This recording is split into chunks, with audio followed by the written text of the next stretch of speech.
Baš sve ste uradili kako treba i papriku uzgojili do cvjetanja. Sada kada je vrijeme da očekujete stvaranje plodova, nastupa razočarenje. Vaši cvjetovi opadaju i ništa od razvoja plodova. Naime, opadanje cvjetova pa i plodova kod paradajza, paprike i krastavca posljednjih godina je učestala pojava kod nas. To bi se jednim dijelom moglo pripisati posljedicama klimatskih promjena. Sve češće dolazi do ekstremnih vremenskih uslova, obilnih padavina, intenzivnih toplotnih valova pa i suše. Ova godina je u mnogo čemu izazovna, kako zbog vremenskih prilika koje fizički uništavaju nasade, tako i zbog drugih tragova koje oni ostavljaju na biljkama. Bilo kojoj biljci je dovoljan manji stres kako bi ona krenula u lošem smjeru i posljedice bi bile velike. Neizbalansirana ishrana povrća, visoke i niske temperature, neadekvatna oplodnja. Sve to može biti jedan od razloga otpadanja cvjetova pa i plodova raznih biljaka, tako i paprike. U nastavku poslušajte o kojim hranjivim elementima je riječ i saznajte koji su to ostali uzroci otpadanja cvjetova i plodova paprike. Za uspješan rast i razvoj plodova paprike neophodno je osigurati što povoljnije uslove kako bi se fiziološki procesi u biljci što bolje odvijali i kako bi se u konačnici postigao što veći i kvalitetniji prinos. Najznačajniji uslovi okoline koji utječu na razvoj plodova paprike su toplota, svjetlost i vlaga, koji jednako, ako su nedostatni ili prelaze određene granice, negativno utječu na rast i razvoj biljaka, odnosno plodova.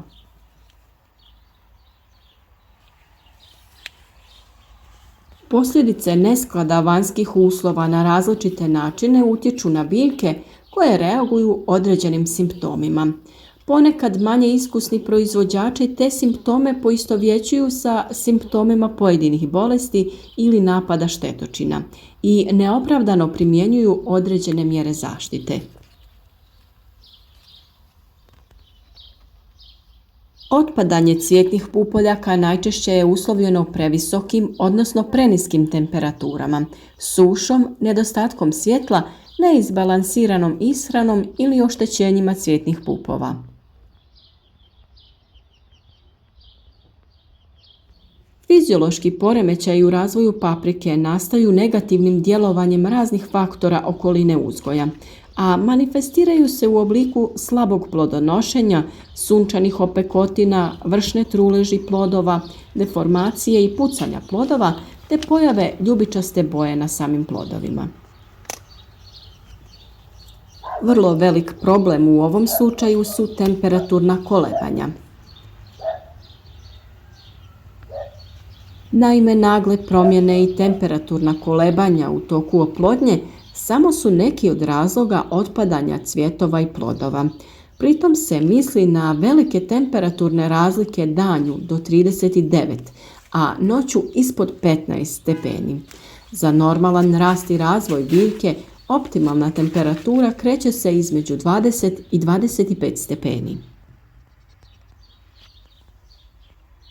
Temperatura zraka višlja od 32 stepena kod pojedinih osjetljivih sorti mogu izazvati znatnije otpadanje cvjetnih pupoljaka.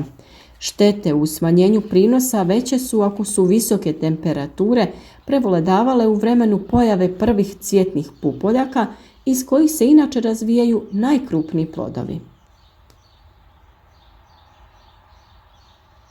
Otpadanje cvjetova je više izraženo ako uz visoke temperature biljka pati i od nedostatka vlage u zemljištu. Temperature više od 30 stepeni usporavaju i proces fotosinteze. Rast biljaka potpuno prestaje na temperaturi od 35 stepeni.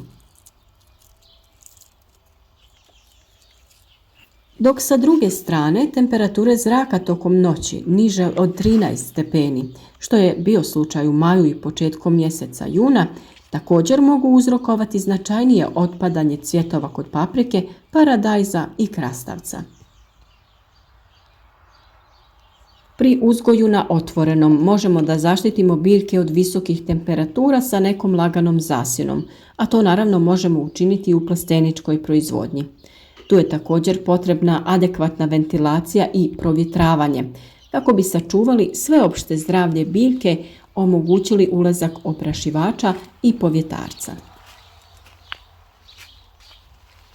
A jedan od razloga otpadanja cvjetova i plodova paprike jeste i nedovoljno sunčanih dana. Proljeće je bilo sa dosta vlage praćeno sa nedostatkom svjetlosti. Otpadanje cvjetova može biti uzrokovano i nedovoljnim osvjetljenjem, što je česta pojava u zatvorenom uzgoju u plastenicima ili uslijed sjenke neke druge biljke ili objekta. Upravo zbog toga je bitno prilikom sadnje odabrati adekvatno i osunčano mjesto, a pri uzgoju u plasteniku sa zasjenom odabrati mrežu koja propušta dovoljno svjetlosti.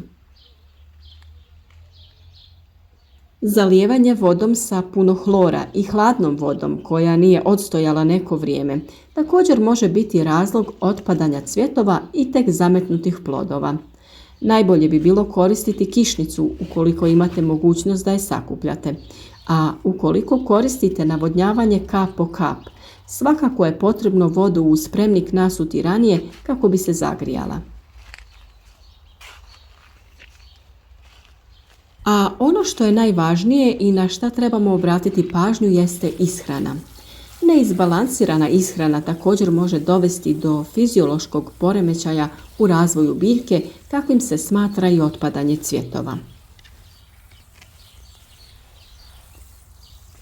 Pretjerana prihrana đubrivom sa puno azota ili dušika dovodi do intenzivnog vegetativnog rasta, kog ne prati i adekvatan razvoj generativnih organa. To kao posljedicu ima opadanje cvjetova. Nedovoljna ishrana fosforom isto tako može negativno utjecati na oplodnju cvjetova, uslijed čega oni otpadaju. Zbog nedovoljne ishrane fosforom usporen je i razvoj korijena, grane su veoma krhke i lako se lome, a oplodnja cvjetova je slaba, što je razlog otpadanja cvjetova i lošeg plodonošenja. U ovom slučaju potrebno je dodati NPK prihranu u omjeru 10-40-10. Paprika voli i dosta vode, tako da ju je potrebno obilno zaliti. Kod zalijevanja moramo naći neku optimalnu količinu koja odgovara zemljištu u kojem biljke uzgajamo. Ne smijemo dozvoliti da zemlja bude ni previše vlažna, jer se tada razvijaju bolesti korijena. U kasnijem stadiju, kada se plodovi formiraju, dodaje se i kalij za ostvarivanje krupnih plodova, a neophodan je i kalcij kako bi imali čvrste plodove koji ne otpadaju sa stabljike i kako bi izbjegli pojavu vršne truleži ploda. Kao i kod drugih biljaka, ono što je i kod paprike nekada slučaj jeste neadekvatno oprašivanje cvjetova. Kukci i vjetar obaviti će svoj dio posla, ali ponekad je potrebna i naša pomoć. Cvijet paprike ima tučak i prašnike.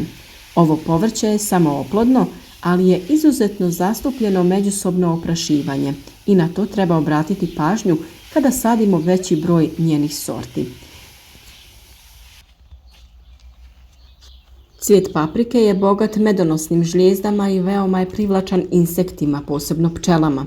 Zbog toga različite sorte čije sjeme želimo sačuvati trebamo uzgajati odvojeno. To je naročito slučaj sa čili paprikama. A tu sada u priču dolazi i ljudski faktor, pogotovo kod uzgoja u plasteniku. Laganim pokretima ruke možemo prodrmati stabljiku i cvjetove paprika kako bi potaknuli oprašivanje. S obzirom da dosta toga treba odraditi, poput zakidanja zaperaka ili vezanje paprika, to je savršena prilika da usput malo prodrmamo biljku i cvjetove, te tako potpomognemo razvoj plodova. Kod paprike cvjetovi mogu otpasti uslijed oštećenja od tripsa, odnosno tako oštećeni cvjetovi ne formiraju plodove. Neformiranje plodova može biti uzrokovano i virusnim oboljenjima. Zato pregledajte redovno vaše biljke te pazite da uočite bilo kakve promjene ili eventualne štetnike. Sve o zaštiti od oboljenja i štetnika na biljkama imate naravno u videima na našem kanalu. Dakle, otpadanje cvjetnih pupoljaka i plodova najčešće je uzrokovano previsokim temperaturama, odnosno niskim temperaturama, sušom, nedostatkom svjetla, oštećenjem samog cvijeta i na kraju nepravilnom ishranom. Pripazite na te faktore i popravite one koji su u vašim rukama. Pružite paprici potrebne uslove za rast i razvoj kvalitetnih plodova.